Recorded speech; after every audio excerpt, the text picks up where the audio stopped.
Okay. All right. So I didn't know that I could do a horizontal on a live, so that's good to know. So thanks for that comment. Hopefully that makes it more better. Um, so I've been asked a couple times. I'm just gonna do some random stuff because I thought it'd be cat piss poop mopping, but cat piss poop sucking. But so I figured I'd go over a couple things. So what's up, Dylan? What's up, Link? How's it going, guys? I just finished my vegan lunch. It was noodles with vegan butter and salt and pepper. What's up, Chadster? What's up, Martarts? True. What's up, True? So yeah. Okay, so what do I do for a living? And I'll drop some links about this stuff. But I'm actually involved in the cannabis industry. And December 19th of last year of 2019 was my 10-year anniversary in the cannabis industry, and that's pretty neat. So it was a family operation, not with Christopher, um, but we ended up owning and operating one of the first and oldest dispensaries in Grand Rapids, Michigan, which is the second largest city in the state of Michigan. So that's what we did, and that was our thing. When we first started, I guess I'll tell you the story. When I first started, I had heard a rumor about a guy like fifth hand that was making 100 grand a year growing weed in Minnesota, and I had just got back from traveling the world by myself. I dropped out of college and went and traveled the world by myself for quite a while, and then I came home. Was like, well, what the fuck am I going to do with my life? And I was out skateboarding because with a body like this, you have to go skateboarding. Um, but anyway, so we were out thrashing it up, and a buddy of mine had heard a rumor about someone who had made a bunch of money selling and growing weed, and I thought, well, it was really early in the medical program here in Michigan, and I thought, well, maybe that's something. And I was super arrogant. I said, oh, well, I'm probably smarter than that guy. I could do that. And so I ended up when you travel the world like I did, what happens is you're broke as fuck, and then you move home with your parents. So I was living with my mom at the time, and not really sure what I was gonna do. And I heard this rumor, and I thought, okay, I could do that. So I did some research and made a little business plan. And I remember before I left school, I was told by a professor that if you want to ask someone to do something, then it's better to do it after you've met their hierarchy of needs. So someone's going to be more agreeable if they're not starving hungry, or if they're not hot or tired, or if they have to go to the bathroom. Meet those needs and then ask them to do something. So there you go. There's that for you guys. So my mom came home, and she got settled, and I made dinner. I don't remember what it was, but I got my little presentation together, and I said, Mom, how do you think life's gonna go? And she said, well, I think I'm gonna end up dead at my desk. I'm just gonna fall over dead at my desk. And I said, yeah, well, I'm probably going to work in a factory until I'm dead and broken, and that's what I think is gonna happen. But here's something I think that we can do to change that. And so she looked it over in about 10, 15 minutes. She said, okay, cool. Well, what do you think that we need to do it? And I said, I think it'll take $3,000. So she went to the bank and got it. And I went to the local grow store, and I walked in and I said, hey, I want to grow some weed. And the guy grabbed me and he said, dude, shut the fuck up. And I said, what are you talking about? And he hauled me off in the corner of the store and said, dude, you don't come in here saying that shit. And I was like, what the fuck you talking about? Like, I got my card, like, whatever, dude. It's all good. And he's like, no, you're here to grow tomatoes. And I was like, no, idiot, I'm here to grow marijuana. He's like, you're stupid. And I was. But anyway, eventually I got a job there because I was so fucking annoying and persistent. I come there with a clipboard full of questions. Yeah, I'm an entrepreneur. And eventually I got a job because I was so annoying. That's the best way to get a job, by the way. And so I realized very quickly $3,000 wasn't enough, and so I came home, made dinner again, and I said, well, if we wanted to grow weed and just smoke it ourselves, then that's good. But if we want to make a business out of this, we need to put more money in. And she said, how much? And I said, how much do we have? And she said, well, I've got $37,000 in my 401k. And I said, go get it.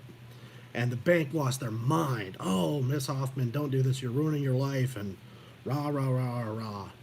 And we began, we started, and that's where Hand Grown began.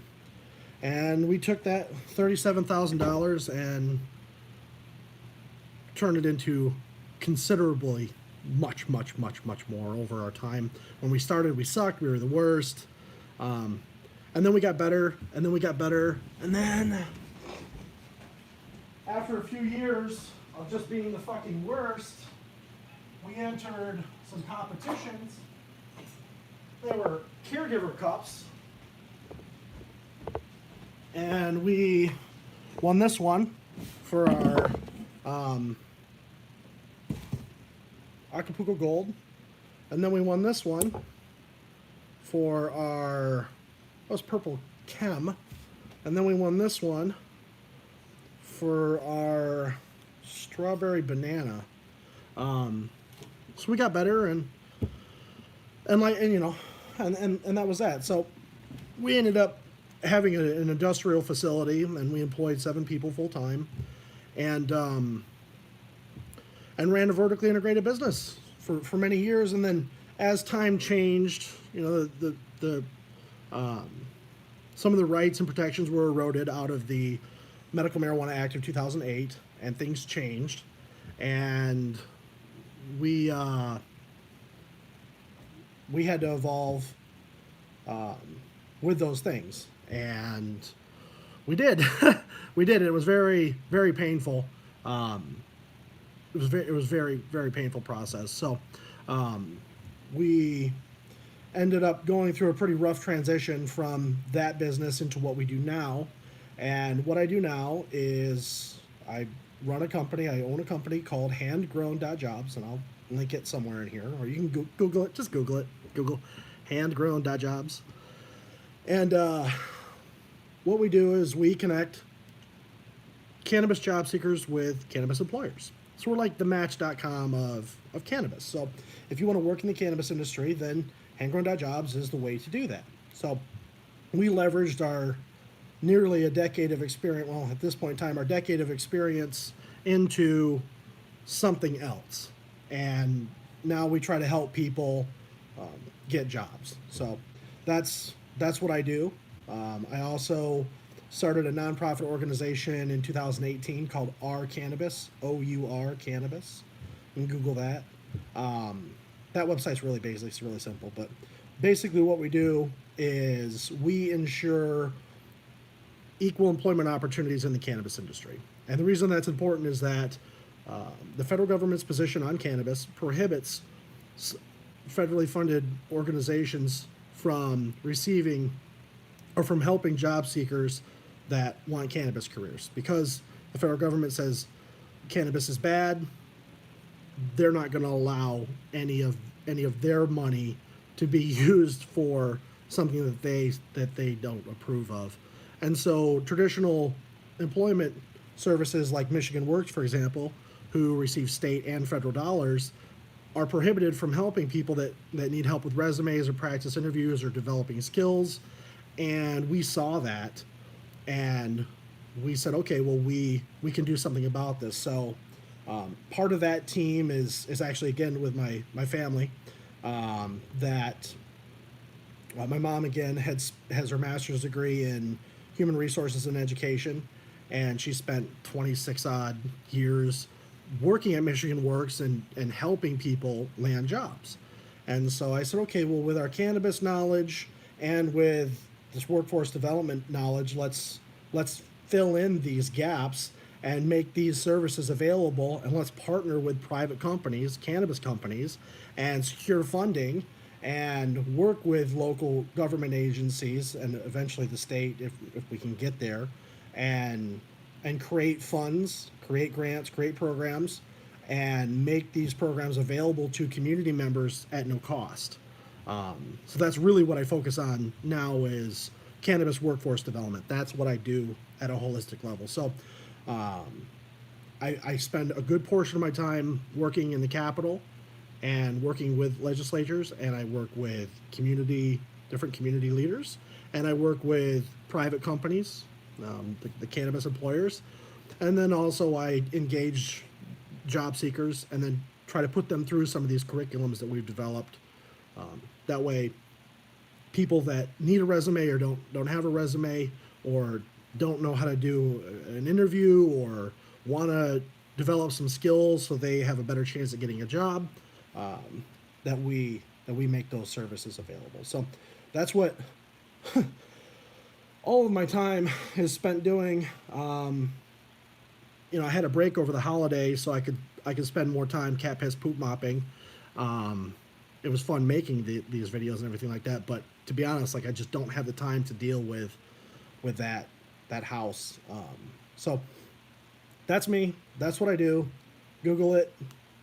You know, it's there. There's some YouTube videos. They're just whatever.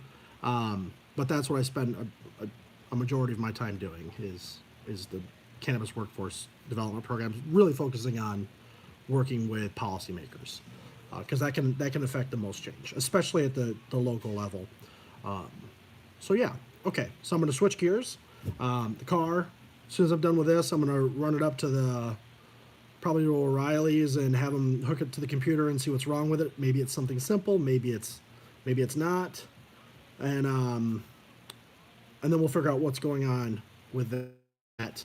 Um, I think the car is probably super fucked because there's other things going on with it.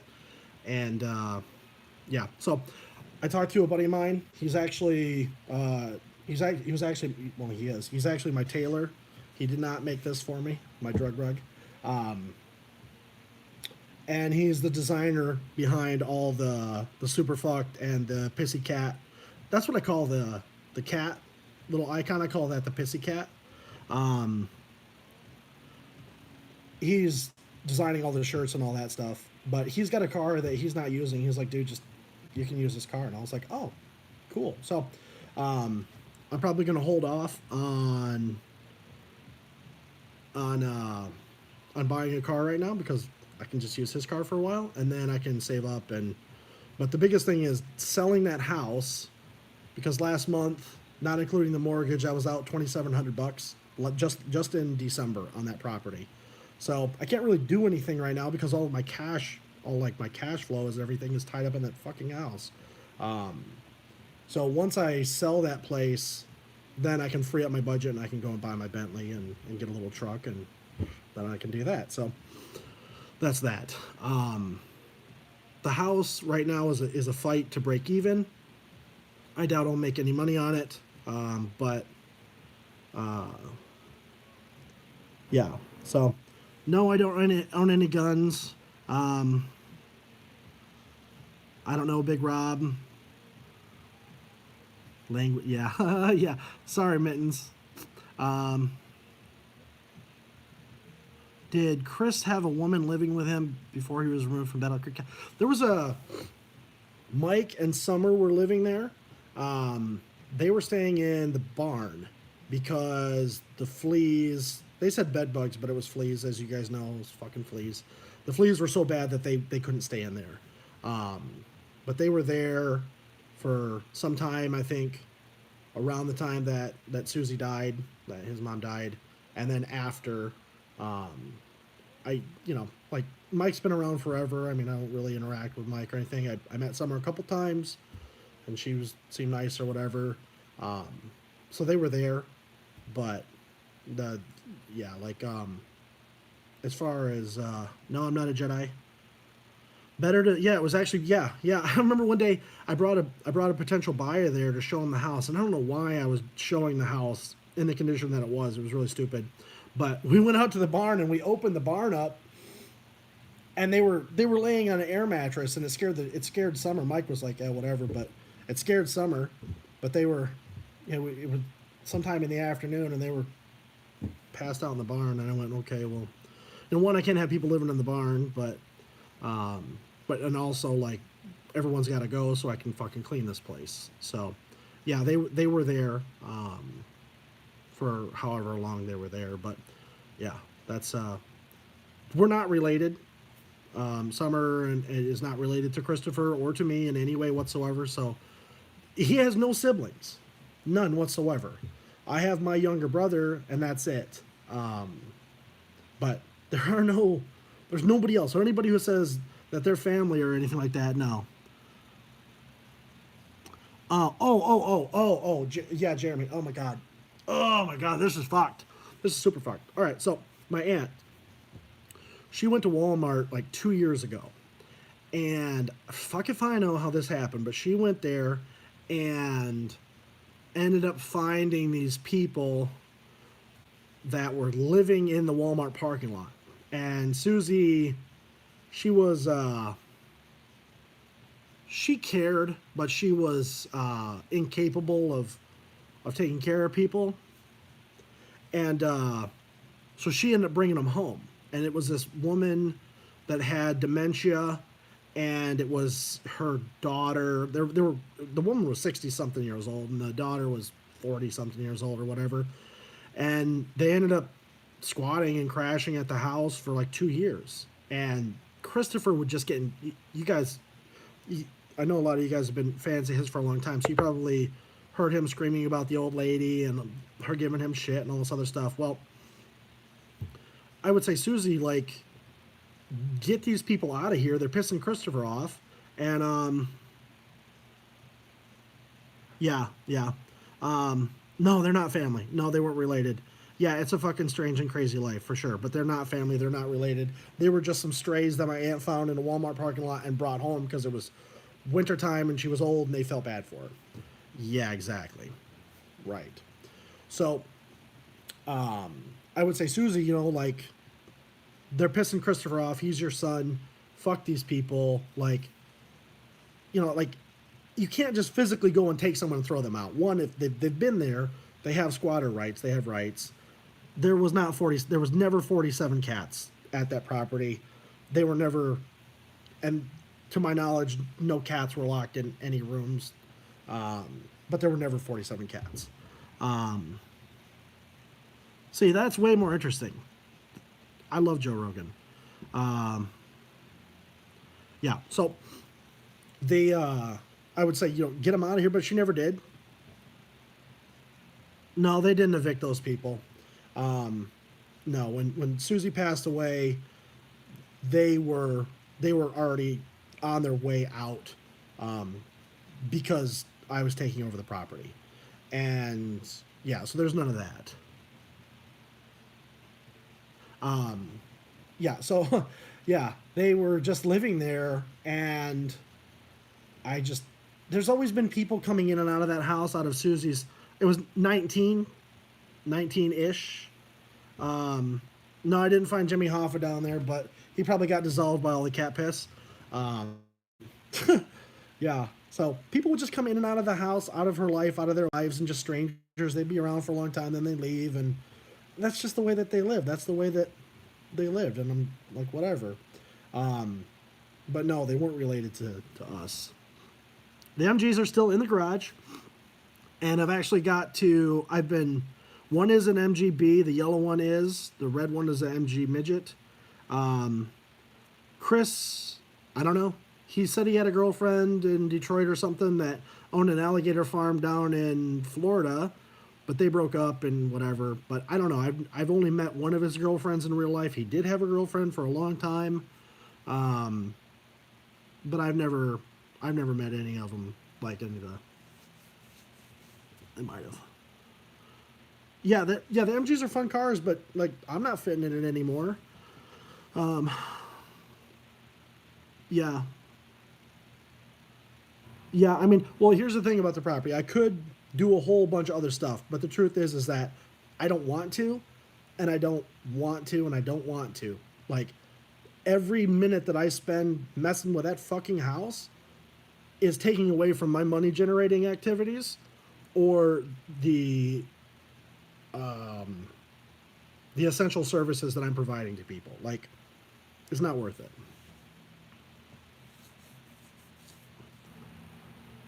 Yeah, yeah. Joan. No, Chris isn't a virgin. He's not a virgin. Yeah, not a problem. Oh, anybody on Reddit claiming to be me is not me. I go on the I go on YouTube, of course, and then I have the subreddit, and the moderators are doing a really good job there. So thank you to those guys for doing that. Um, he's not. I mean, well,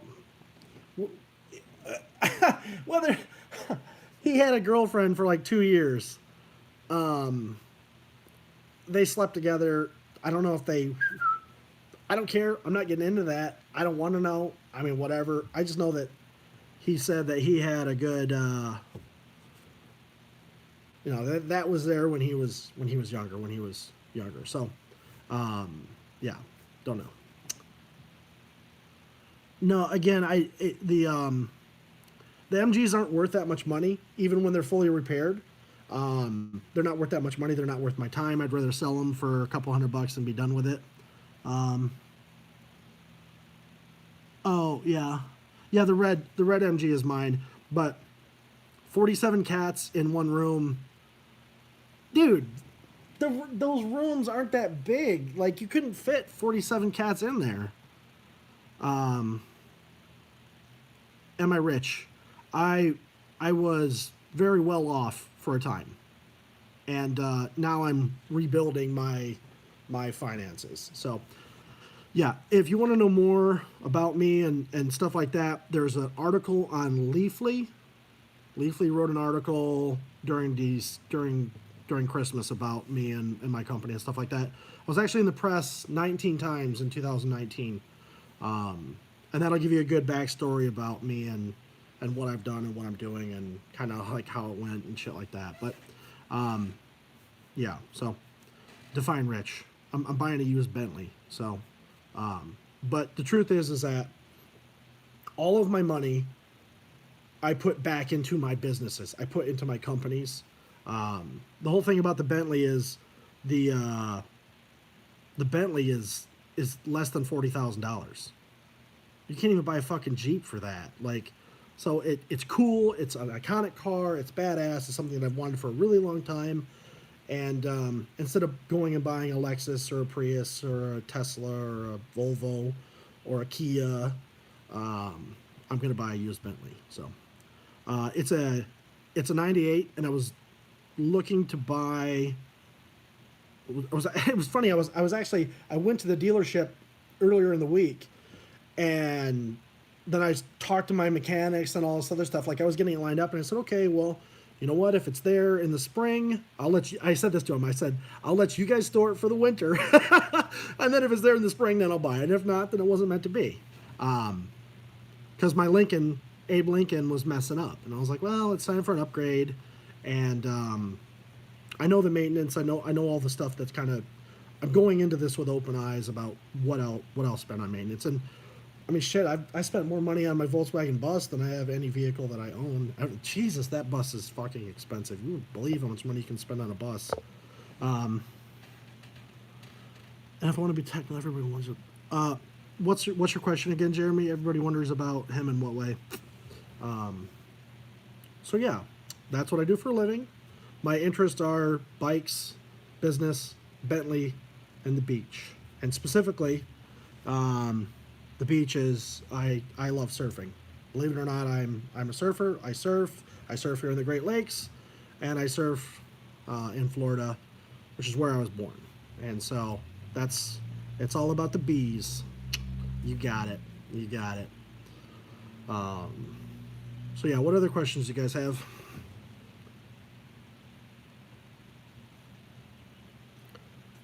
Four. When I get a Bentley, I'll be cruising for chicks. Yeah, usually in the summers I get a girl. I get a girlfriend every summer, and then I usually break up with them. Um,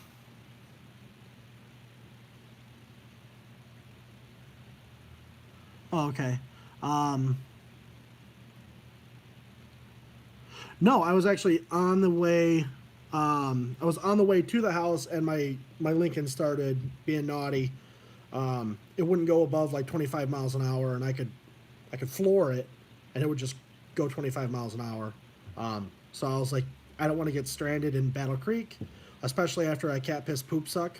Um, So I just turned around and came home. Plus, I've got work to do, so I was like, whatever. Um, Before, yeah. That's what that. Yes, exactly, Noki. That's exactly what those dreams were.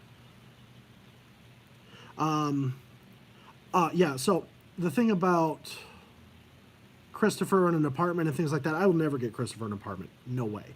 I will. No. And this is what's going on with Christopher is I have contacted mental health service providers and I've made them aware of the situation that's going on with him and they are concerned as I am and we have asked him repeatedly to come in to Summit Point and get on his meds consistently and to see his professionals and things like that. And I've been working. Here's the thing: they don't tell me anything. They don't confirm anything to me. They do not say. Nobody says anything about anyone to me because of HIPAA law. Just to be clear, no one says anything to me about anything. I call them and I say, "Hi, I'm just going to say some information. I know that you can't confirm or deny that an individual is a patient here, but I can say whatever." So I call and I say this is happening.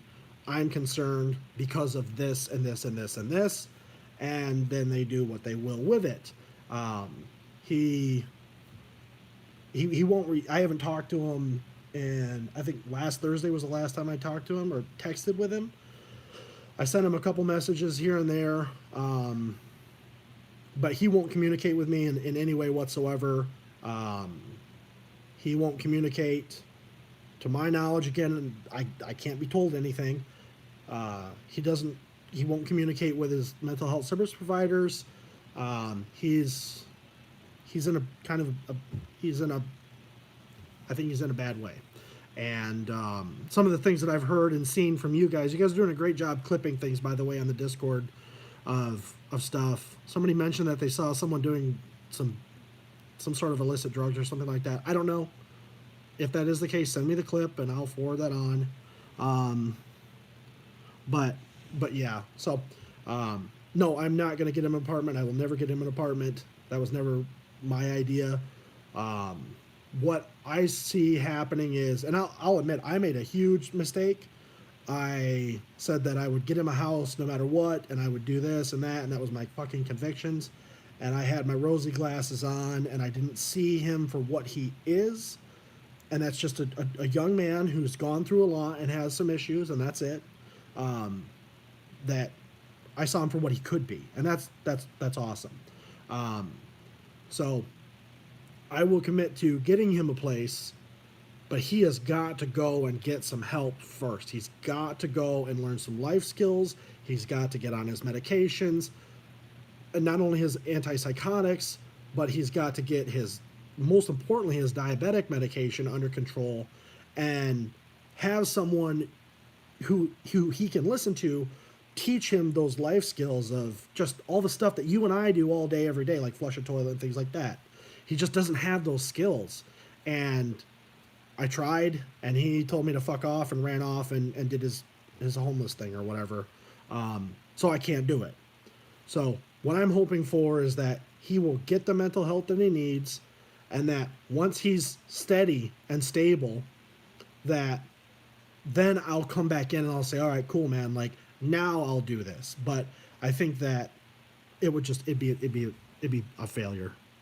So, yeah, I'm eating crow on that again.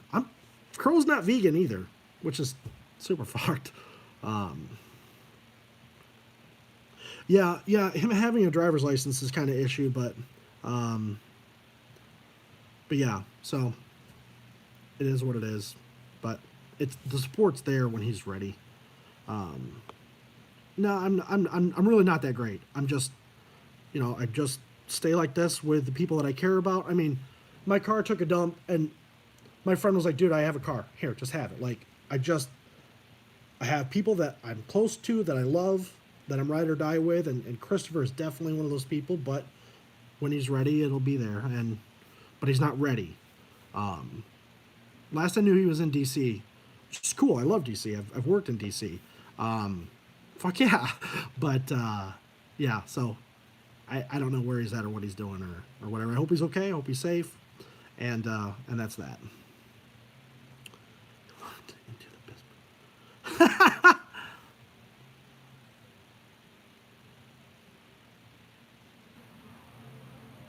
Oh, yeah, yeah. I worked. I've done some lobbying in my time. That's something that I really enjoy. Like I said earlier, I really enjoy working with legislatures and helping push some policies around cannabis. There's a ton of things. Like earlier today, I was watching a hearing that is relevant to this, but there are a ton of things like around cannabis that people don't really pay that much attention to that actually have a really good, really positive impact on the industry. It's like little baby steps. Yeah, I agree. Chris does need a lot of things, and he'll get them. You know, I mean, like he just goes through there. Robert, I have no idea what's going on with Robert. You know, Robert has been around forever, and Robert, I was just kind of like, you know, hey Robert, whatever, and then I would just go do Matt things. So yeah, like for Robert, he and Christopher have been friends forever. Yeah, they've been friends for a really really long time. I think Robert is one of Chris. I think Robert and Christopher have been is like as old as friends. No, I'm not involved in any religion. I don't think Christopher is. I don't.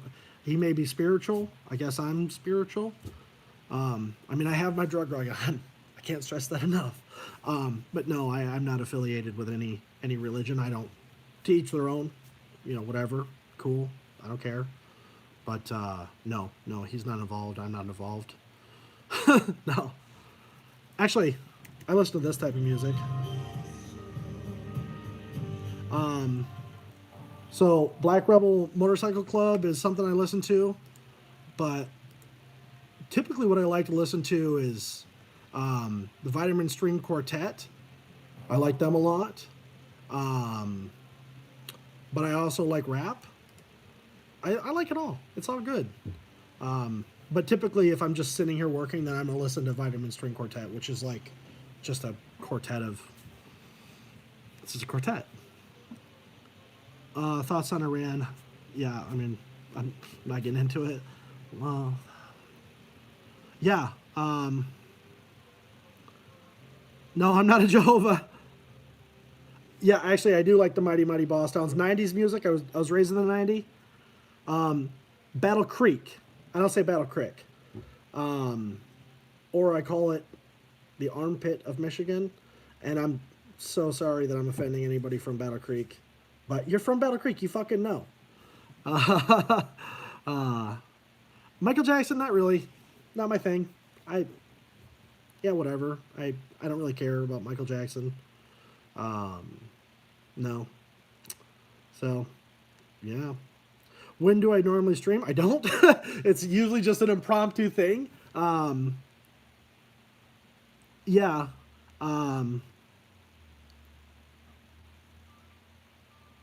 Oh, TV series. Okay.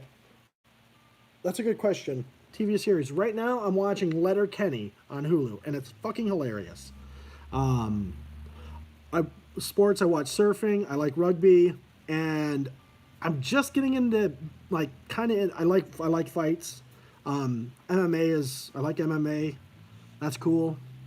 Um,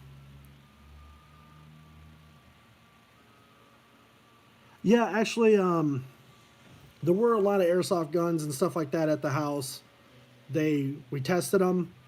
There's one that worked. The rest of them, before he moved, I said, Christopher, and this was for weeks.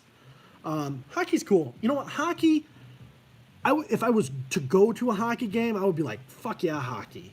But I don't watch it on TV. But all his airsoft guns, they, that's a good movie too. His airsoft guns, I told him for weeks, I was saying, hey, you have got to get out of there. The city's going to come in and condemn it. X, Y, and Z bad things are going to happen. Get the things you want and bring them up here. Get ready to move. And he brought just a couple things, just literally a couple things. And I said, okay, well, we're going to go in there. We're just going to throw everything. And, do you want me to get anything? He said, no. Well, I found pictures. I found some sentimental stuff, and I grabbed it. But by and large, everything went. So, yeah. Because it was all fucking full of piss. No, I have never watched that. Is it? Okay. Put that on the list. Have fun picking up your kids. And, yeah, I watched some Werner Herzog films. I can't name any, but I know the name, and I know that he's, like, prolific.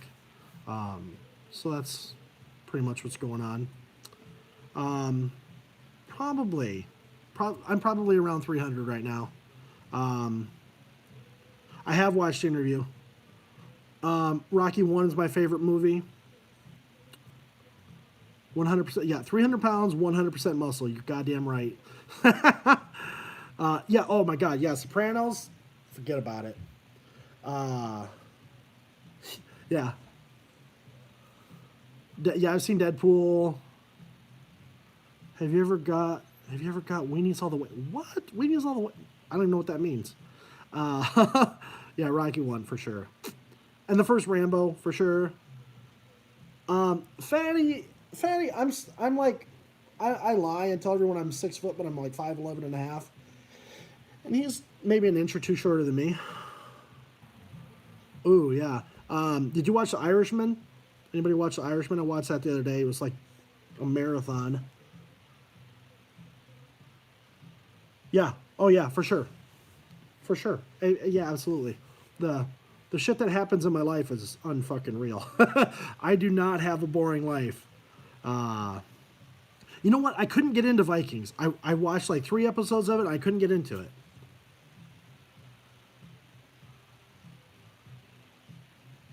Yeah, right. No, I'm not married. No, I'm single, no kids that I know of. No, seriously, no kids. Not married, not looking at the moment. Maybe in the next couple of years, but not right now. No, I haven't seen that. I haven't seen the Joker. I haven't seen it. TBP.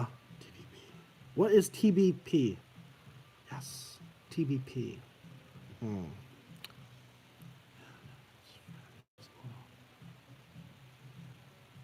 I'm 34, and no, I don't watch any of Fatty's old stuff because I know him. You know, like, yeah, no, I don't. No, no, there's no reason. No, nope, no. Oh, do I smoke weed? Not really. It's not my thing. No. I mean, I make stupid ass life choices when I smoke weed, and it freaks me out. It doesn't matter if it's a pure indica, or a sativa. It just doesn't work for me. What is my thoughts on woke movies? What is a woke movie? All right, later, Quinlan. Oh, Trailer Park Boys. Yeah, gotcha.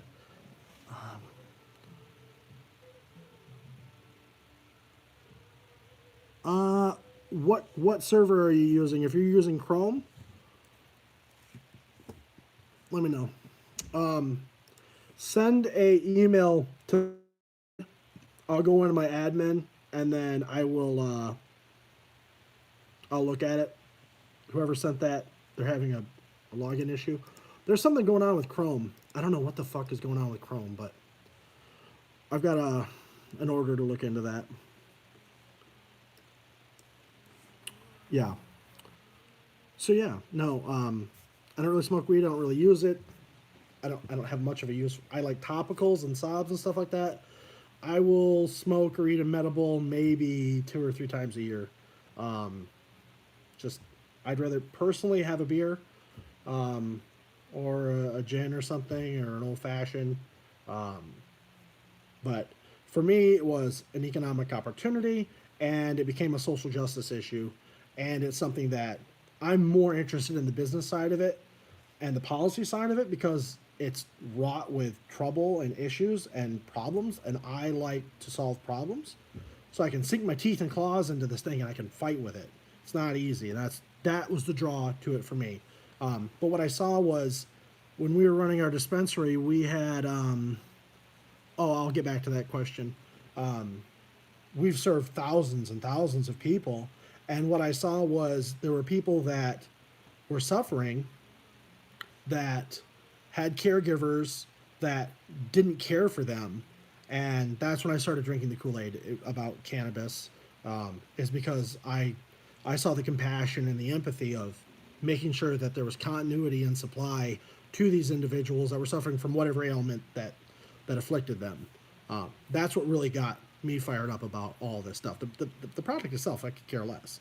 I just care that it helps people, and that if it helps people, then it needs to be consistently available to people. So, somebody asked, "What countries have I been to?" Okay, so I've been around the U.S. more times than I can count. Canada, all the way almost to Alaska on the snow train, and then Hawaii, Guam, Australia, Japan, South Korea, China, Vietnam, Thailand, Malaysia, Singapore, India, and then I came home. And that was all by myself. That was in 2008, 2007, 2008.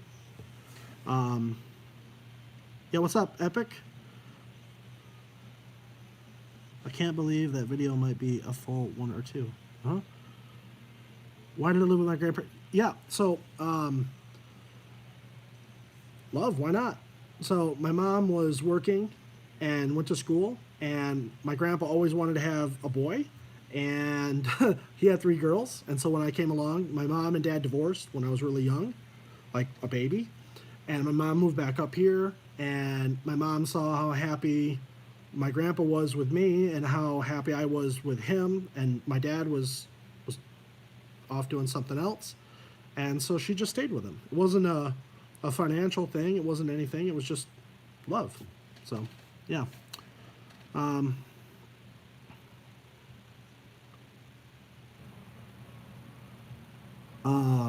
I lost that comment.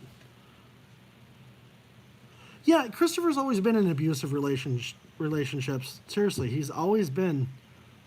People have always just been mean to him and taken advantage of him, and that's that. That's sad, but that's the way it is. Yeah, thanks. So yeah, I think that's the way he is, and that's not going to change until his physical location and his mindset changes. But that takes time, and that just takes growing up. Oh yeah, oh yeah, yeah. Um, yeah. Christopher's probably like 5'10" ish, maybe, yeah, 5'10". Um, yeah.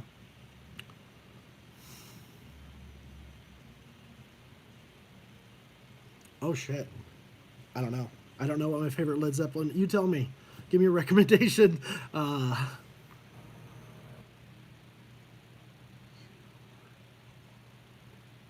No, no, no, no, no. I traveled before I set up my businesses.